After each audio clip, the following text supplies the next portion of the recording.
Thank you very much to all the speakers. So much food for thought this morning.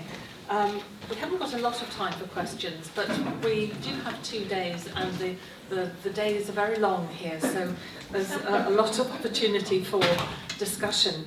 But I thought it might be just useful to sum up some of the points that we've heard this morning.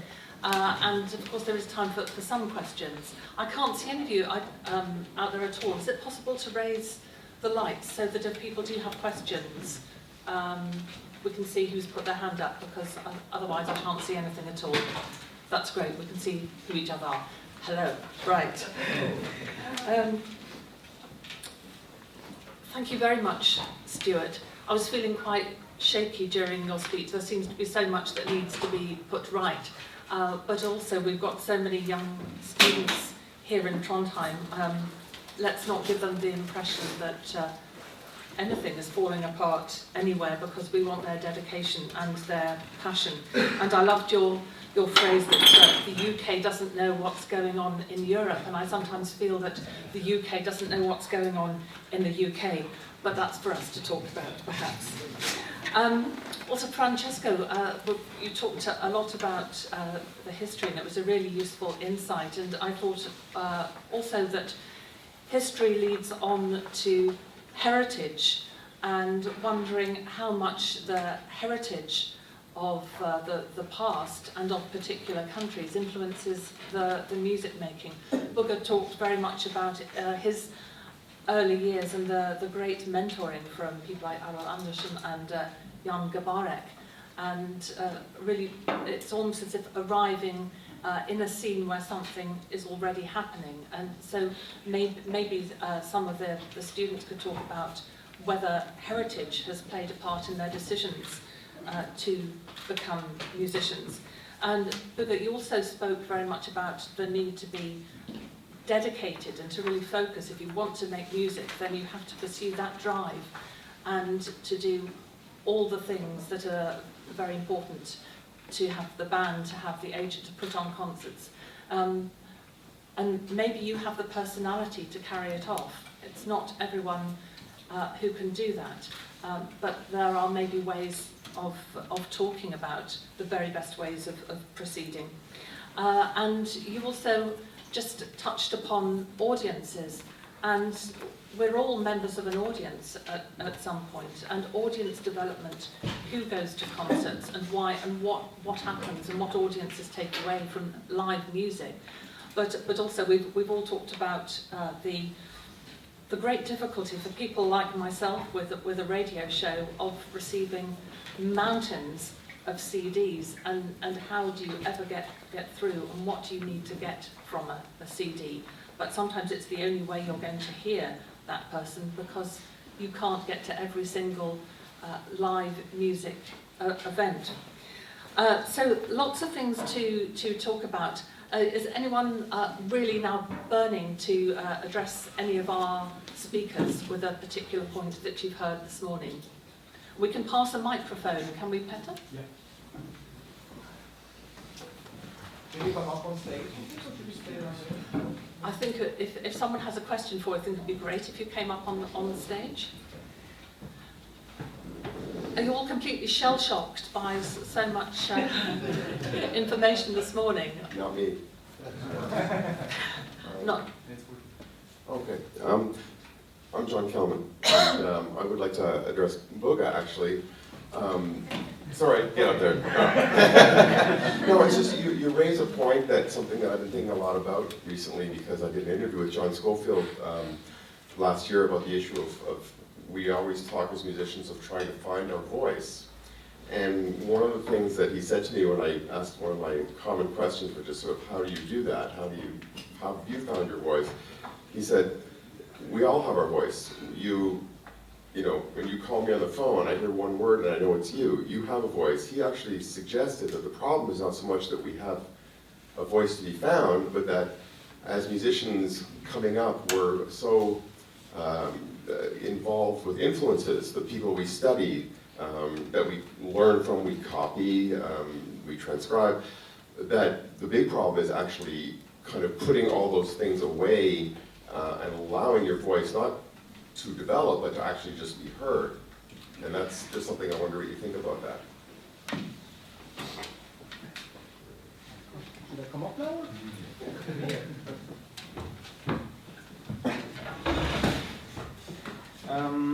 Yes, I think about that a lot actually, and it's urgent thing, because as a young musician, of course, you should listen to, you should be influenced, you should listen, you should work hard to understand, to get an understanding of music. What do they think here when they, I listen to music? How do they do it? What do you do in a bad situation? Learn how to play with other people, learn how to confront an audience, to get that, the whole vibe. But I think, again, it's not negative, but one part of the education system is that it becomes skills oriented, because you need, like, to get a good grade you have to know this and that, and to get the grade you have to show that you actually know it. You have to play this and that. I think Trondheim is perhaps an exception, because you're very much focused on exactly the Norwegian thing, find your own skills and stuff. But still, I noticed that a lot among students, they often tend to play for each other. They don't really play for listeners. They play for other musicians. So look what I can do. Look what and that's scary. Sometimes it's scary that you do lay that behind, and to just try to come up with your own personality, because of course that's a really personal thing, and it can be scary sometimes, but it's really important. And of course there's this joke that you can choose to play 10,000 notes in front of 3 people, or 3 notes in front of 10,000 people. So it's your choice. Thank you very much, Bugge. Yes, thank you. To Bugge, you told about John as your mentor, and I think it's. I agree with what you're saying, but I think you forget something. John Christensen I'm talking about. He was really immersed in the African American jazz tradition. He knew it very well, and it's very easy for him to say, "Play your own thing," So you don't forget that. I think the whole thing in Trondheim, which Alan we're going to talk about, is to get away from the tradition. You have to know the tradition very well. So the tradition is nothing bad. I think tradition is some real. What do you call it? Generous thing is to give something further to other people. So I think if you got a good mix of this mixture, copying is one thing, but you have to be to find your own personality. You have to real copy things. So you are so damned bored about your own copying that you find something new. Like Miles said, you have to play a lot of cliché to be a good musician. So I'm not afraid of using the tradition as just a springboard to find your own way. I don't think we agree upon a lot of things, but I think it's important to take the tradition real deep and then get away from it.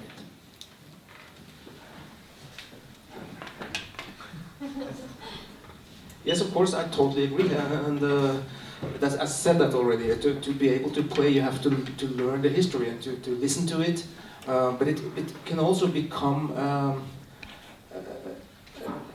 burden upon you, that you have to get away from. Sometimes you take a choice at some stake, and if you look at I think there's been so much respect, not so much anymore, for American jazz, because a lot of American jazz today is pretty boring, to be honest.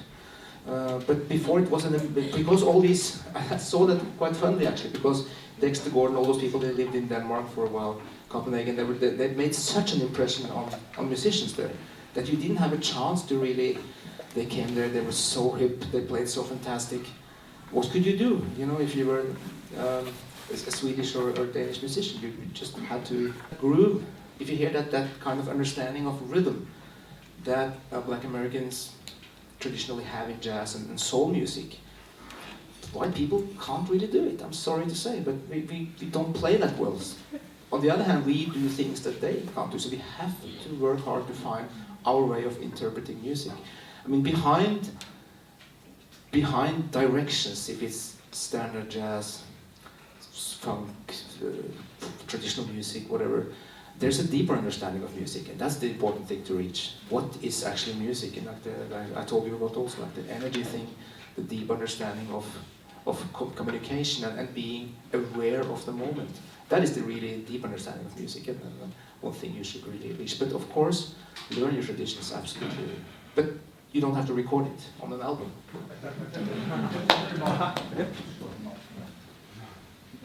I agree, but my point is that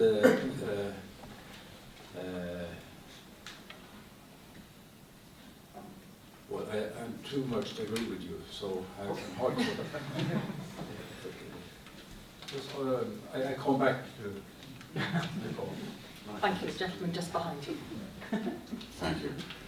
My name is Thomas Conrad, and I guess I maybe have a comment more than a question, but it will perhaps end in an implicit question for any of the three speakers today, Francesco or Bugge or Stuart.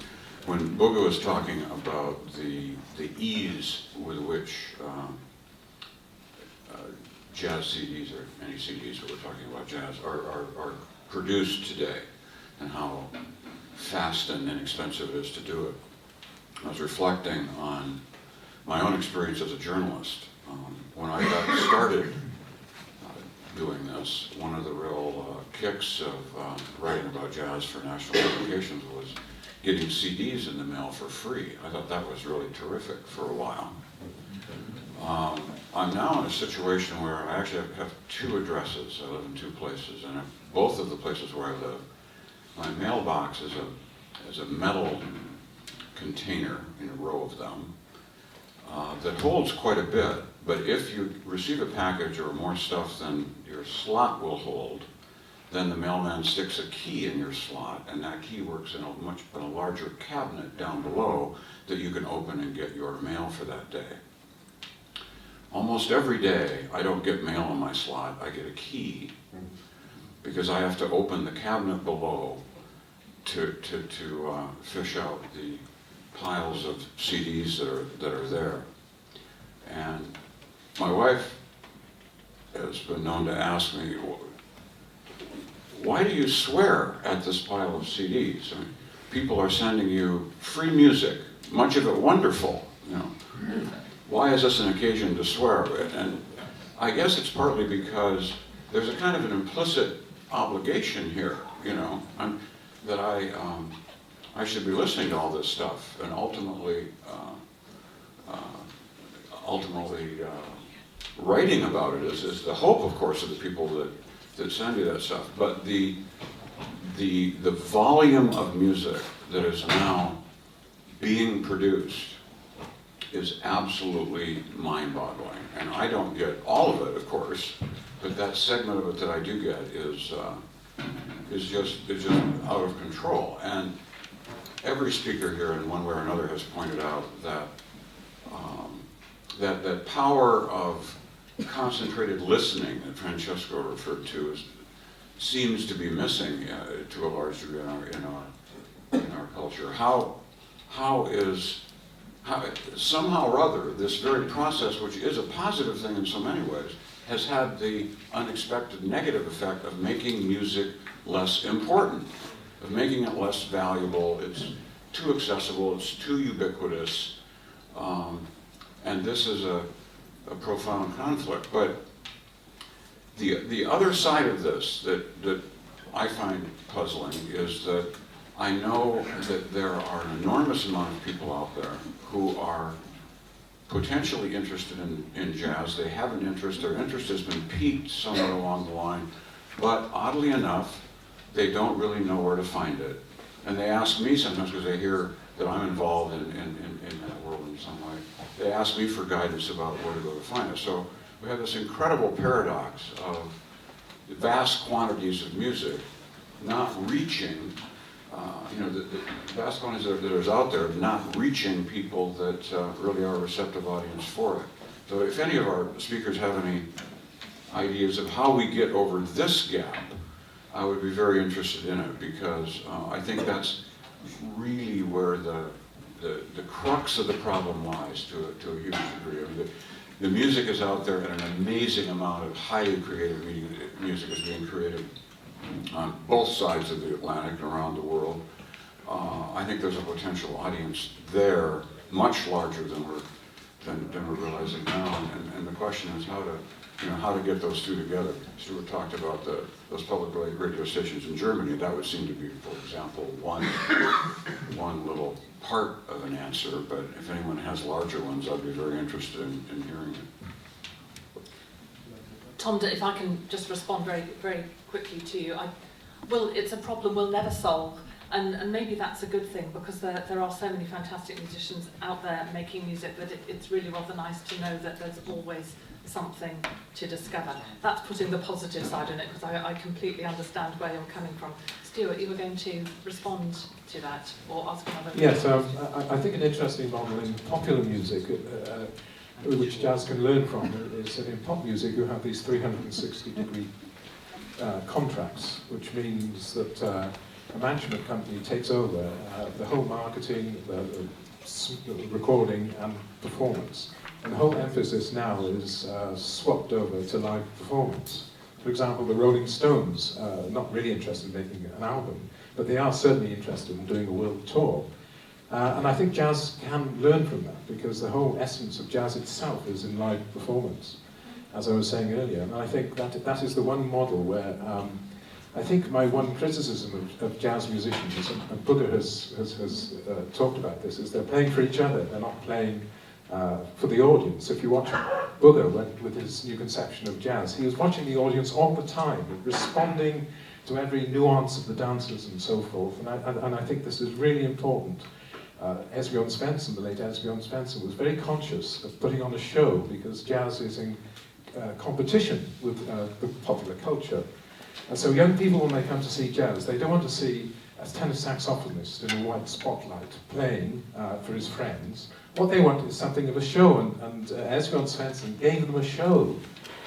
Dry ice, he took around the lighting engineer, a sound engineer, and people came away and they'd been to a show, whereas I think a lot of young people don't have this stage awareness. They take their model from Miles Davis, who got to the top and then could look down from the Olympian heights and do whatever he wanted to do on stage. But that's not a good model.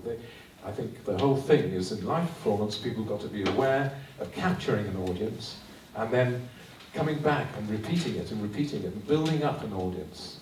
That's the key. It's live performance now. The emphasis has shifted. Thank you. Any other questions?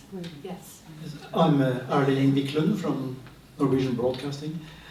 I think this discussion is very interesting, but still we're not touching a major question.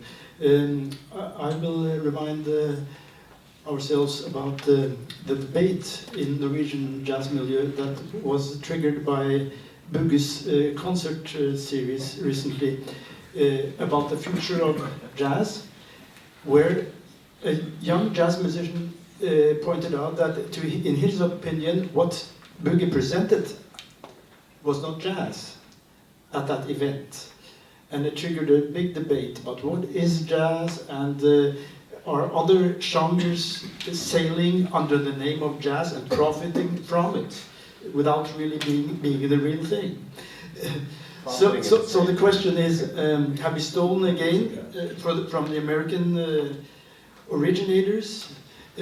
Jazz, the word jazz, the word jazz has completely lost its symbol significance in the Black American milieu.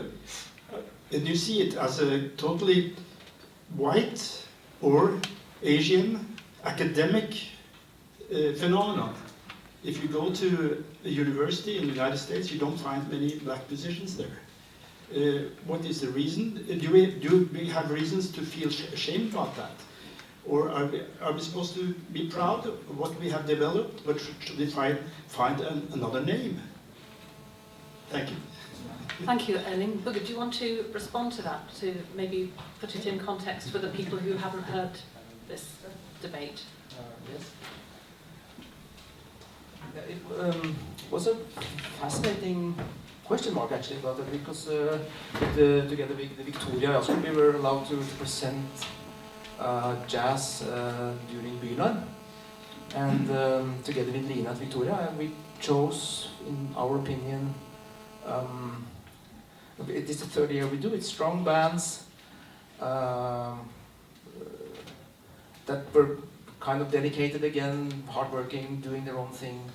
It didn't even occur to me that it wasn't jazz. I mean, it didn't come to my mind. It's like I thought that the debate was buried some years ago. Actually, what's jazz and not jazz?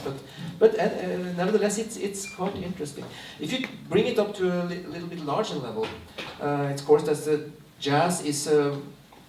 For many people, a negative thing. You won't go to a jazz concert. And I don't really believe Erling says that people are borrowing the name of jazz to become commercial. That doesn't. I would never do that, at least.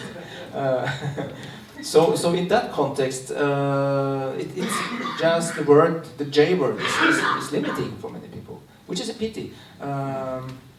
So, for example, I've been working on a little bit on this thing. What do we do with the jazz groups now? Do we work together with other scenes?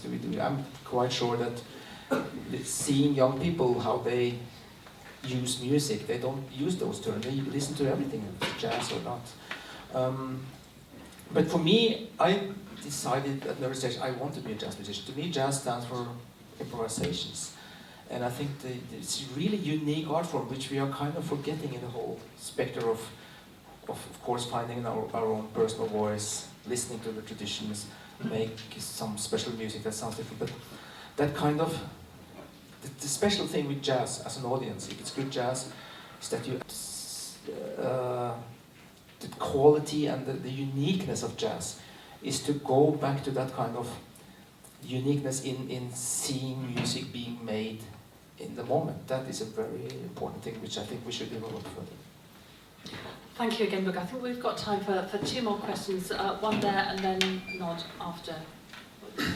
I'm Peter Larsen, I'm from Copenhagen, so I belong to the part of mankind that welcomed Dexter Gordon in 1960 or something. I also belong to the part of mankind that receive many CDs in my mailbox every day. I even have a wife who responds to it, although she doesn't hear me swear about it, because I like those CDs coming into my mailbox. And my question or my comment is about the CD. The CD as a medium. Bugge was saying rightly that we need the audience still to be an audience that listens carefully, that likes to hold the music in its hand, and to be devoted to the music as listeners, which is not maybe possible when it comes to streaming or the other medias that the music comes out from. But my question is, aren't we too soon when we try to rule or doom out the CD as a medium? Isn't it still possible that for another decade or two the CD will still be there? It's something that can be easily distributed via the internet, of course, because there are many small labels that now,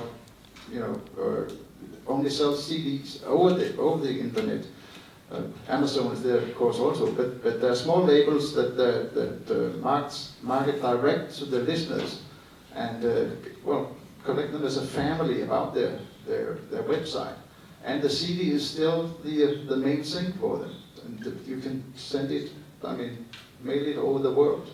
It's cheap to produce, it's cheap to mail. So aren't we?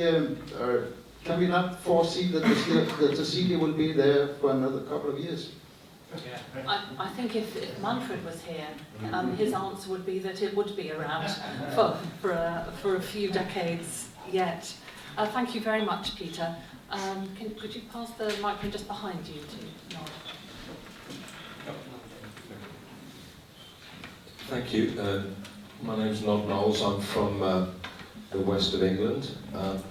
My main thing in jazz music is as a promoter, or has been.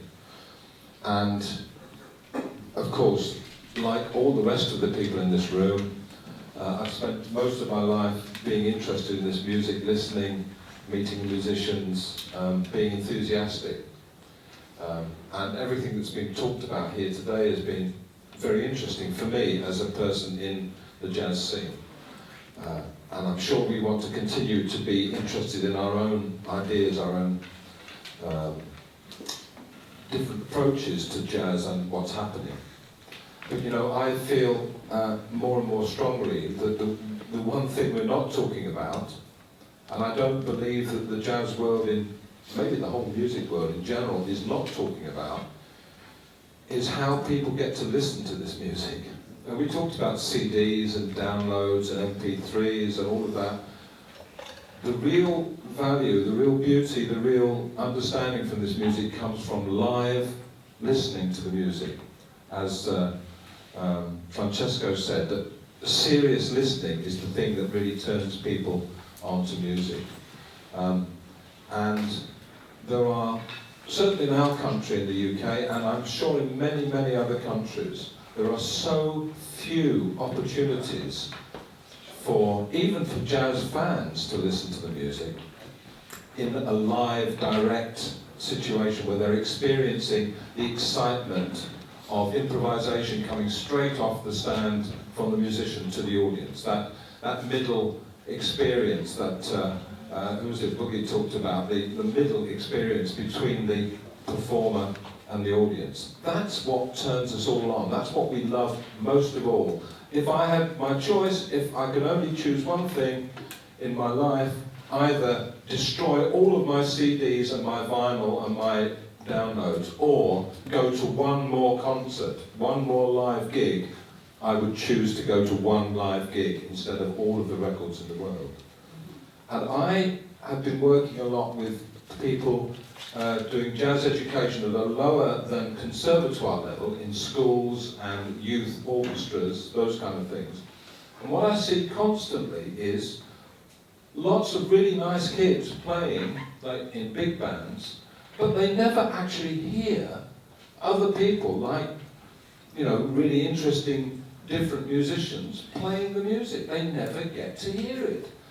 If my children have been lucky, like many of your children, because they go to my gigs, or you know, they grow up in that jazz environment. But most people, if I had a child now of 10 years old in my town, they get one chance per year in a festival to hear this music live. The rest of the time there's nothing in the school. Maybe there's a youth orchestra, but they don't really play, you know, maybe they play djembe, but they don't really get to close to the real essence of the music. And I think more than anything else that we need to do is to work out some way of bringing more and more people to actually come close to listening to the live experience, and then audiences will grow because they get the feeling of why this music is interesting. But also other musicians, young musicians, will grow because they get a sense of how big and how interesting is the possibilities of what they can play in music. But right now, even at the conservatoire level in many countries, we're turning out musicians who don't know the full range of what's available, whether it's American or Norwegian or Italian or whatever. They simply don't know. And I think we have a big job to do, all of us, is to get the music out there live to as many people, especially young people, as possible, to continue the interest in the music. Otherwise it becomes a small academic pursuit for a bunch of middle-aged, predominantly men, sitting around talking in the room in the dark in the middle of the day. And that's not enough.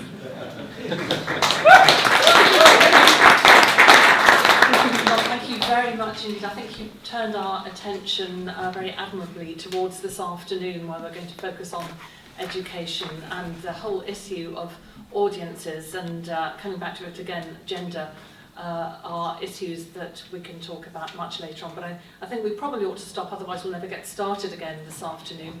So I think, Petter, the idea is to try and reconvene as soon as possible after 1:15 to 1:30 as possible. So time for lunch, just out there, time to carry on talking.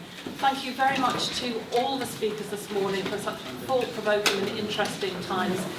See you all later on. Thank you very much.